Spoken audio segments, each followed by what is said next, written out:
안녕하세요. 안녕하세요.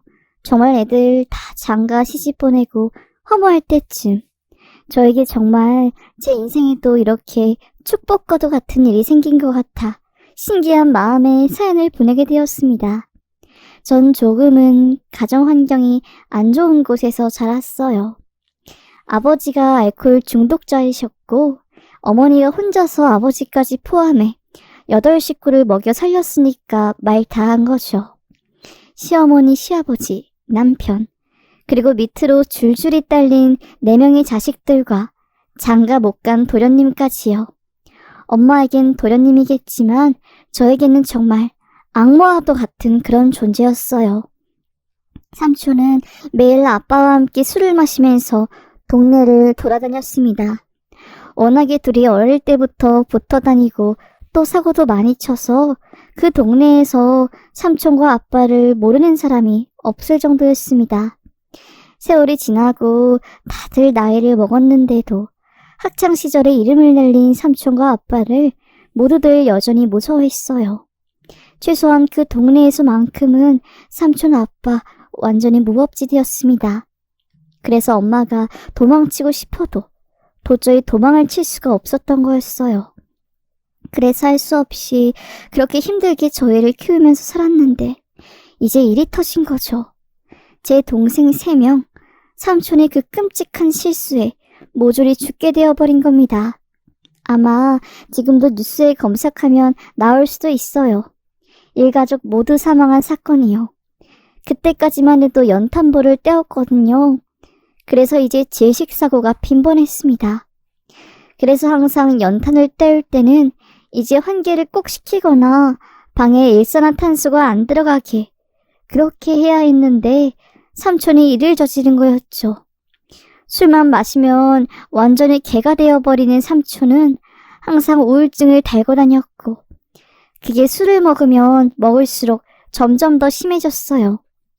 그날도 삼촌은 이성이 끊길 정도로 술을 퍼먹었고 저와 엄마 그리고 할머니 할아버지가 안 계시고 동생들만 집에 있을 때 죽겠다고 나 이 나이까지 장가 못 가고 취업도 못하고 사는 게 하루하루 정말 비참하다고 하면서 말을 막 하며 자기 방에서 연탄을 피운 겁니다. 지금이야 연탄 구하는 게 힘들었지만 그때만 해도 그냥 앞마당에 나가면 있는 게 연탄이었으니까요. 하필 그때 제 동생들은 거실에서 잠을 자고 있었고 삼촌이 어떤 일을 저지르는지 꿈에도 모르는 상태였어요. 그래서 애들은 그냥 코 자고 있는데 삼촌은 죽겠다고 하며 연탄을 피우다가 자기도 고통스러웠는지 술병을 가지고 밖으로 나간 거였습니다. 어처구니가 없는 상황인 거죠. 어떻게 되었겠나요? 당연히 제 동생들은 아무것도 모른 채 그렇게 천사가 되어 하늘나라로 가게 된 거였어요. 뒤늦게 현장을 발견한 엄마가 소리를 지르고 저보고 집에 못 들어오게 한 다음 삼촌이 방 안에서 연탄을 발견한 순간 경찰에 신고를 한 거죠. 이제 수사가 시작되면서 술에 깬 삼촌은 기억이 안 난다고 내가 정말로 그런 것이 맞냐고 하면서 말을 하더라고요. 그렇게 허무하게 제 동생들, 첫째인 저만 남기고 엄마가 그리 힘들게 키운 아이들이 한순간에 앗아가 버리게 된 겁니다. 얼마나 눈물이 나고 속상했는지 말도 못하죠. 그때는 엄마 정말 한평생 시댁 식구들한테 화 한 번 안 냈는데 그렇게 엄마가 소리를 지르고 고함을 치는 모습 정말 처음으로 보았습니다. 아직도 온몸에 소름이 끼칠 정도로 엄마의 그 분노하는 모습은 정말 상상 이상으로 너무나 큰 고통에 몸소리치는 그런 모습이었죠. 전 그걸 보면서 삼촌에 대한 분노를 키웠고 결국 엄마는 선포를 한 거였어요. 내가 정원에 데려갈 테니까 당신네들은 나한테 아무 말도 하지 말라고. 당신, 난 똥오줌 전부 다 치워줬고 또 당신 아들 술주정뱅이 그놈 그 자식 뒤치다꺼리 해주었다고. 사지 멀쩡한 남자들 일 하나 안 하고 가정주부인 내가 식당에서 일하면서 식구들 먹여 살리는데 그게 정상인 것 같냐고 하며 말을 했습니다. 결국에 시댁 식구들 아무 말도 못하고 엄마를 놓아주었고, 이혼은 절대 안 된다고 한평생 고집을 부리던 아빠도 결국엔 아무 말도 못하고 이혼 도장을 찍어주었습니다. 그렇게 엄마는 제 손을 잡고 서울로 상경을 했고, 평생 시골에만 살다가 서울에 가서 살려고 하니까 엄마 저 둘 다 너무나 힘들었어요. 전 새로운 학교에 전학을 가자마자 바로 차별과 왕따를 당했습니다. 아무래도 그땐 서울 깍쟁이들이라고 해야 하나요? 하여튼 그런 애들이 제가 시골에서 오고 시커멓고 깡마르니까 만만해 보였나 봐요. 제 책상 위에 우유를 던지고 도망을 간 적도 있고, 제가 먹고 있던 음료수에 지우개 똥을 넣어놔서 전 그것도 모르고 마시다가 입안에서 그 지우개가 발견된 적도 있었습니다. 그렇게 어찌저찌 중학교는 버티었는데 도저히 고등학교는 제가 졸업을 하지 못할 것 같더라고요. 이렇게는 안 되겠다 싶었던 전 결국 결심을 했습니다.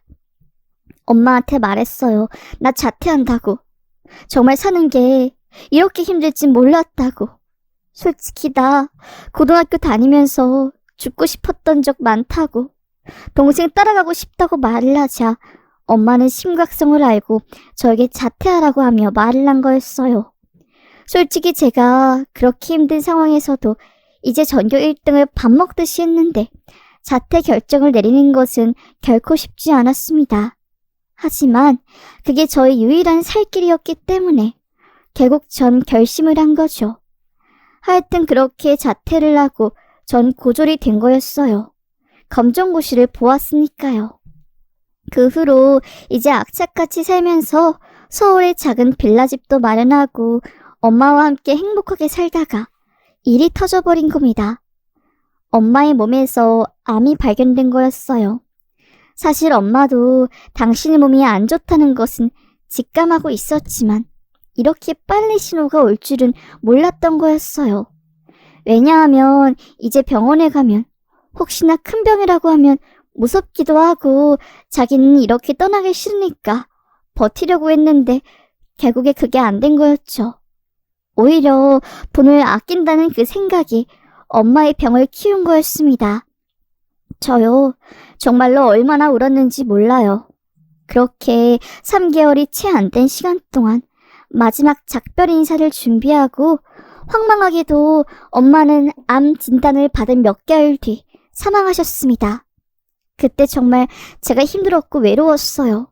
사람이 이렇게 고독할 수가 있구나 생각을 했던 전 빨리 그냥 나도 가정을 꾸리고 싶다. 도저히 혼자선 못 살겠다 싶었습니다.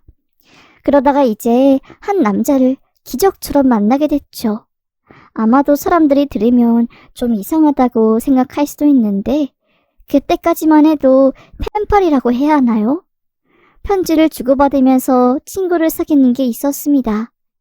그때 전 외로웠기 때문에 전 그런 방식으로 이제 서울에 친구들을 만들어 나갔고, 그때 편지를 주고받으면서 한 남자가 저와 같은 고졸에 이제 열심히 살려고 힘을 내고 있다는 사실을 알게 되었습니다. 전 그 사실을 듣자마자 왠지 이 남자 나랑 잘 맞을 것 같다, 이런 생각을 했어요. 그래서 더더욱 많이 편지를 주고 그렇게 받으면서 그 남자랑 연락을 주고받았고, 얼굴도 안 보고 목소리도 안 들었는데 굉장히 설레고 이 사람 무척이나 좋은 사람일 것 같다는 그런 생각을 했습니다. 안녕하세요. 그래서 결국 저희는 만났고 얼굴 한번 본 적 없지만 저기 멀리 서 있는 사람이 곧 나와 결혼하게 될 운명의 상대구나 라는 걸 절절하게 느꼈습니다.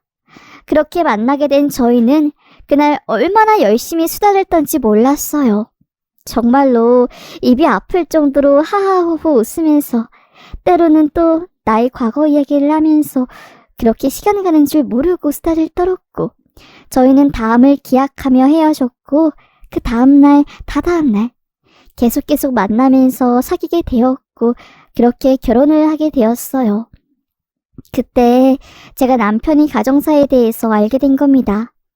저의 가정 환경이 워낙에 극악에 불행해서 대학교를 갈 수 없었다고 쳐도 남편은 그게 아니었어요. 알고 보니 시댁 집안이 굉장히 학구적인 사람들이 즐비했고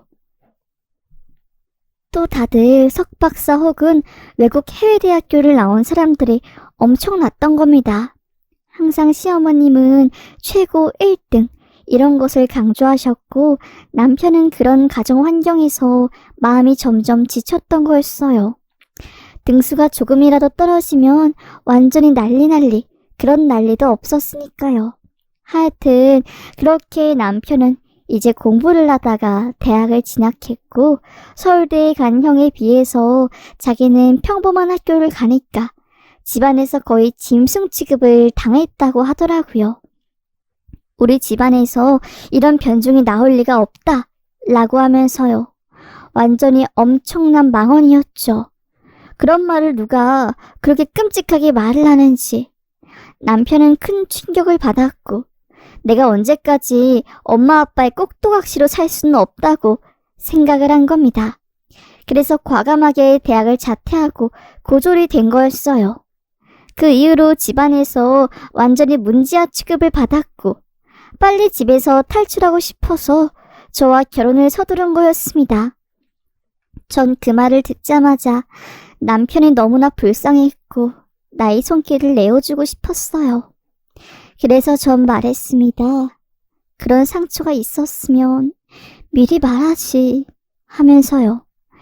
그런 집안의 고졸인 제가 시집을 간다는 게 보통 마음가짐으로는 할 수 없는 일이었어요. 얼마나 차별을 할지가 눈에 훤히 보였으니까요.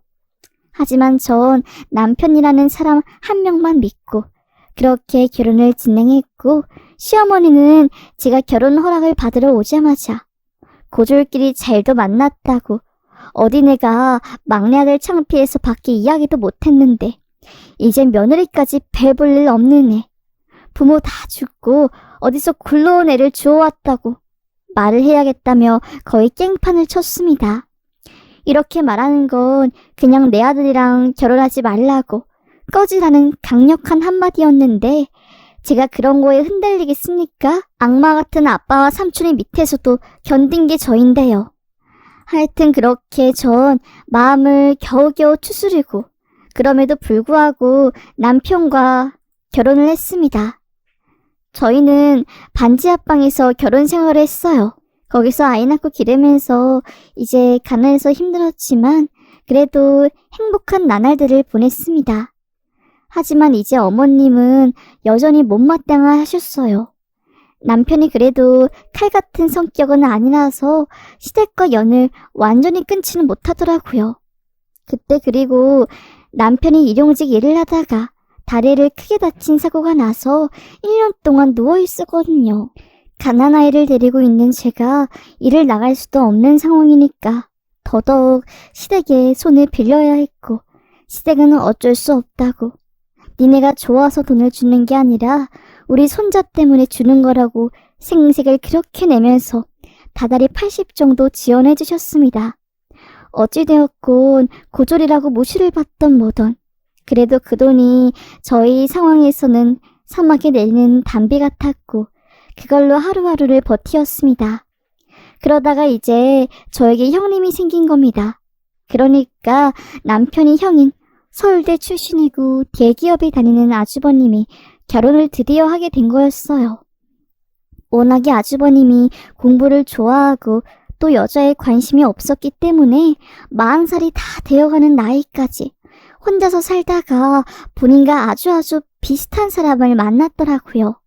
형님 되시는 분도 이제 서울대 출신에다가 법대를 전공해서 사법고시 패스 후에 법률 분석가로 활동을 하고 계시더라고요.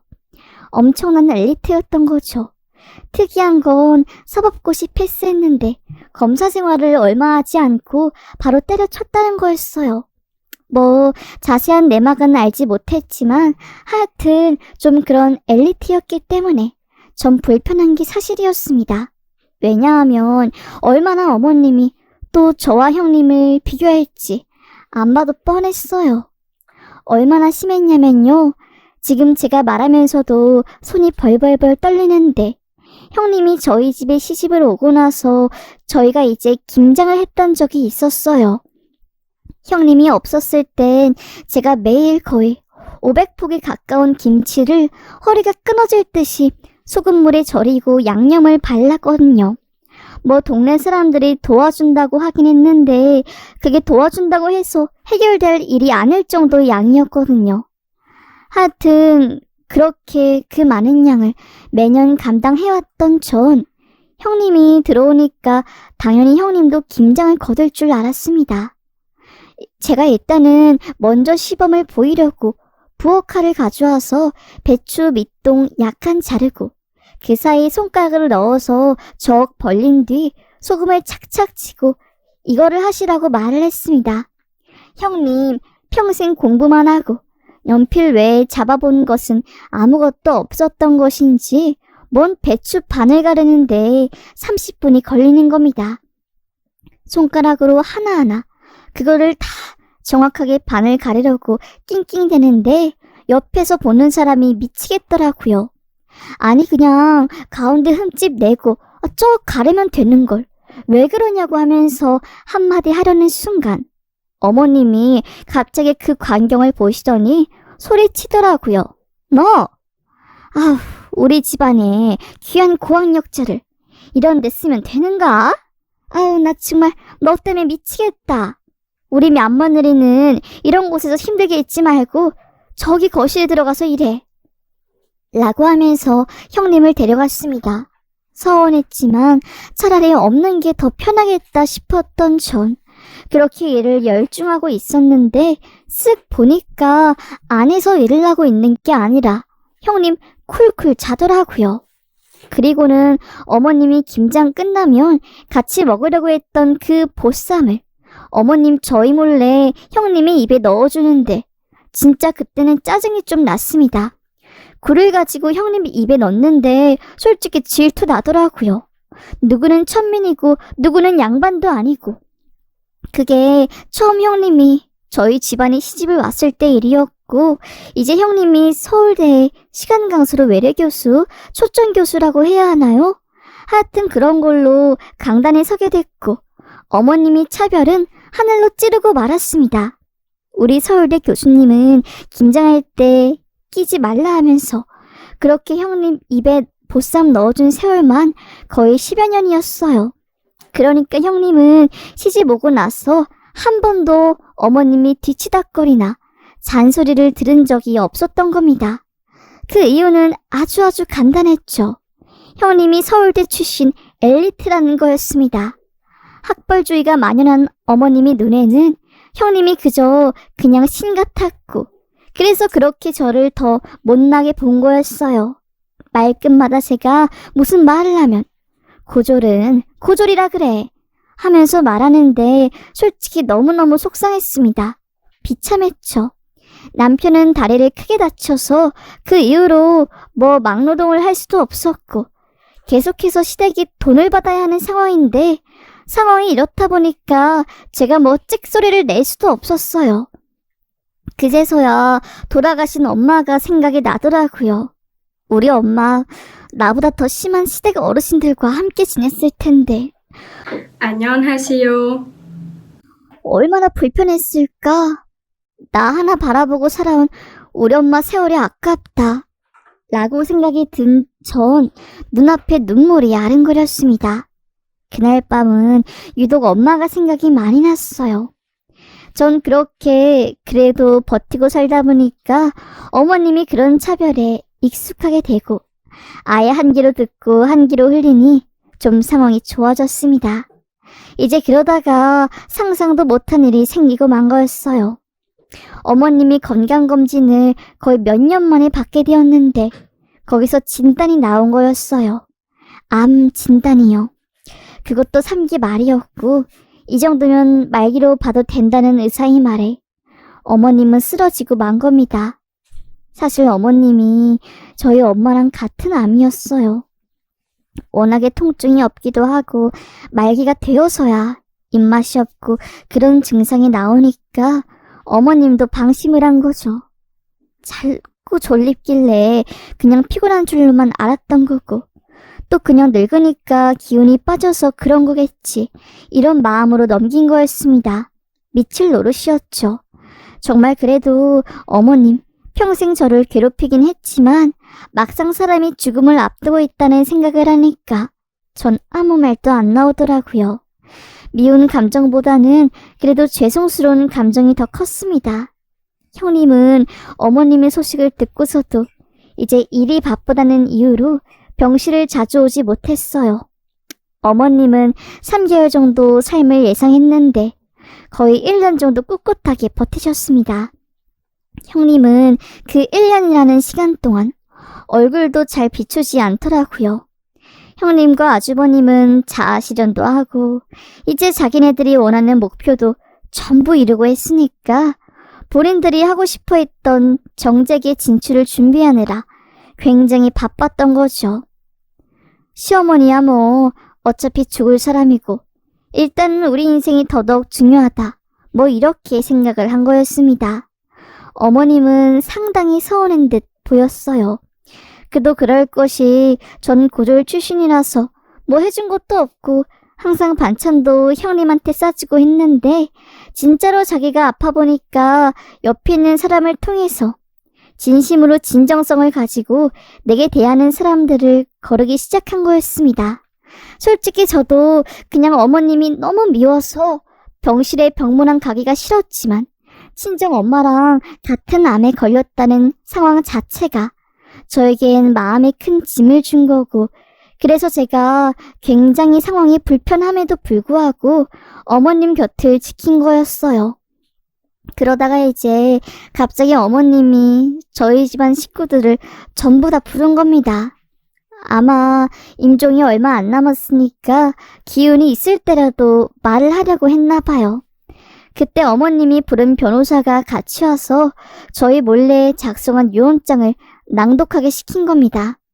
그 유언장의 내용이 변호사를 통해서 입 밖에 나온 순간 집안은 완전히 개판에 아수라장이 난 거였습니다. 전 충격에 정말로 허벅지가 벌벌 떨리는 게 전부 느껴질 정도였어요.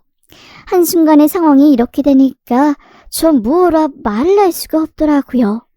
형님은 거의 미친년처럼 포효를 하고 고함을 지르고 난리도 아니었습니다. 유서의 내용은 다음과 같았어요. 내가 죽을 때가 되니 이렇게 생각이 많아져서 힘겹게 유서를 작성하게 되었다. 의사는 내게 말했지. 길면 3개월이라고. 하지만 난 1년간 살았어. 그게 다 누구 덕분이겠니? 막내 며느리 덕이다. 내가 한평생 이제 돈명예, 겉모습, 허영만 보고 살았는데 이 나이가 되고 이렇게 죽음을 앞두고 보니 진짜 중요한 본질을 보지 못해 내 아들과 며느리에게 씻을 수 없는 상처를 주고야만 것 같구나. 특히 우리 막내 아들과 막내 며느리. 내가 니네들 고졸이라고 그렇게 무시하고 사람 취급 안 했는데 진짜 너네는 가장 좋은 사람이었다.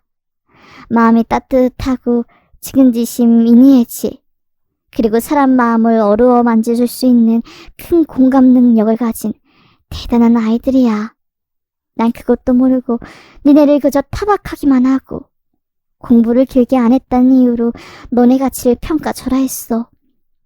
아직도 그 부분이 죽을 때까지 아른거리고 미안해서 말이 안 나온다. 내가 우리 막내 며느리 김장할 때 종로릇 타듯이 부려버리고 또 항상 집안일 있으면 큰 며느리는 상석에 앉히고 막내 며느리는 그냥 길바닥에 앉히게 했는데 그때 속상해하는 우리 막내 며느리 네 표정이 아직도 미안해 죽겠구나. 서울대 교수라고 지켜 세우면 뭐하나. 난 몰랐네. 정말 몰랐네. 며느리, 맏며느리가 검사 활동을 하던 시절에 돈을 받고 극악무도한 범죄자를 기소하지 않아 검사 자체 조사 결과에서 걸려 징계를 받고 결국 검사직을 내려놓았다는 걸. 난 그저 큰며느리가 공부가 좋아서 검사일을 때려치고 대학원에 진학한 줄 알았는데 그게 아니었구나. 그런 식으로 유전무죄, 무전유죄라는 행동에 앞장서니 좋더냐? 난 그것도 모르고 대한민국에서 검사 쪽에서 더럽다고 하는 일들은 우리 맏며느리가 전부 주도했네. 그런 애들이 정재계에 나간다고 하니까 참, 나 주변에서 들려오는 소리 들어보니 니네가 주변 사람들한테 정치인 하려면 돈 많이 드는데 빨리 어머님이 돌아가셔서 그 재산 가졌으면 좋겠다 하며 떠들어댔다며.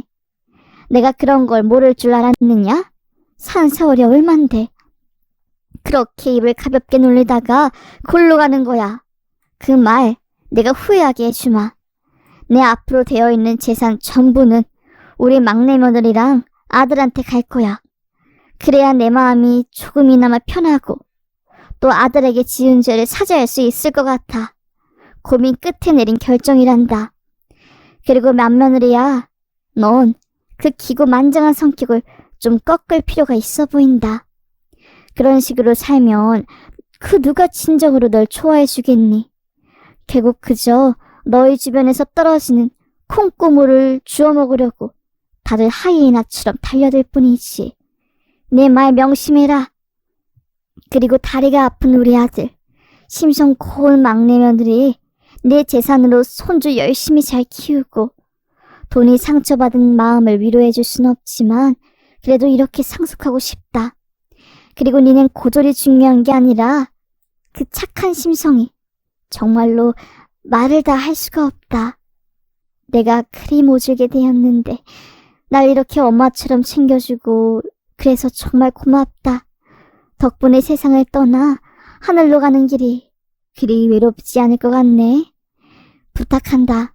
라고 말을 하는데 저는 막 눈물이 났습니다. 형님은 재산이 전부 저에게 간다는 소리를 듣자마자 진짜 짐승처럼 눈에 흰자를 보이고 옆에 있던 어머님이 가습기를 바닥으로 내리쳤습니다.